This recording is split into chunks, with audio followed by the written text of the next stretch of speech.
This is Franco nung first day of class niya, and then eto naman siya nung second day of class niya. I woke up at 5:30 AM today, hindi masyadong maaga kasi stay in na nga pala si Ate Jo. I took a shower kasi finally makakapag-yoga ang mommy. For my yoga outfit today, itong bra ko and yung yoga jacket is from Shopee, and then my bottom is from Pull & Bear, pero 350 pesos lang yan. Medyo nakakakaba tong second day ni Franco kasi yung first day nga, grabe talaga yung iyak niya. Alam mo yung si Daddy nagtakip pa siya ng tenga para lang hindi marinig yung iyak ni Franco, and ang laking bagay na nakita namin yung mga friends namin doon at niyaya nila kami for breakfast, or else baka nagstay lang kami dun sa school nag-aalala para kay Franco. Anyways, I have more time for me kasi andito na nga si ate bago pa ako magising, ready na yung breakfast at yung baon ni Franco. After ko naman mag-ready just in time kasi ayan, gising na rin ang bata pero magmumuni-muni pa yan. By the way mga mare, yung mga kids nyo ba, pinapaliguan nyo na sa gabi para sa umaga hilamos na lang? Medyo kino-consider ko din kasi yun kasi minsan to si Franco hirap kausap pero gusto ko rin naman siyang masanay na naliligo sa umaga. Medyo torn ako dun or maybe depende na lang sa sitwasyon, no? For his baon today, nagpaluto ako kay Daddy ng waffle na may ham sa loob. Tapos, nagpaluto rin ako ng scrambled eggs for his protein, and then naglagay din ako ng oranges. Grabe, ang dami nagre-request sa inyo ng bento baon pero parang hindi ko ata kaya yung mga sobrang effort na ganun mga mare. Lalo pa 3 hours lang din naman ang pasok nila Franco. So, mostly talaga ng pagkain niya, snack lang. Ayan na nga, kinain niya yung iba sa waffles niya tapos nag-rice pa yan for breakfast. Habang nakain siya, ako naman ni-ready ko na yung mga dadalhin ko for my yoga class. Si ate dyan na yung nagpaligo kay Franco, and then ni-ready ko naman yung mga skincare niya. Ito yung facial cream niya, ito yung lotion niya,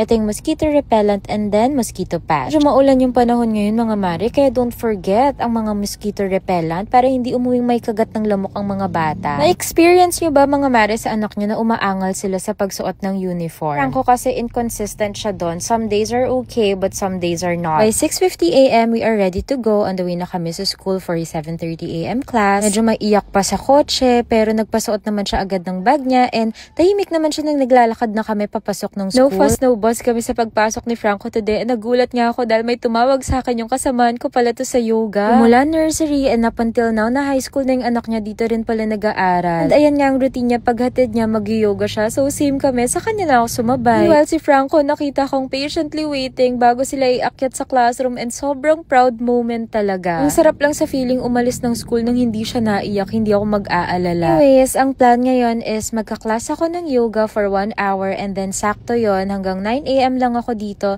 Ang labas naman ni Franco is 9:30 AM. So, ako pa rin ang susundo sa kanya sa school. Sabi ni Ate Jo, hindi naman daw siya kinailangan, kaya sa mga susunod na araw, hindi na namin siya sasama sa school. So, eto na nga yung recap ng week ni Franco. I'll give you your clay.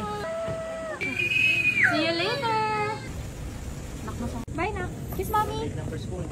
Apo. Ayun no. Kiss, bye. Mamaya na, pagka na.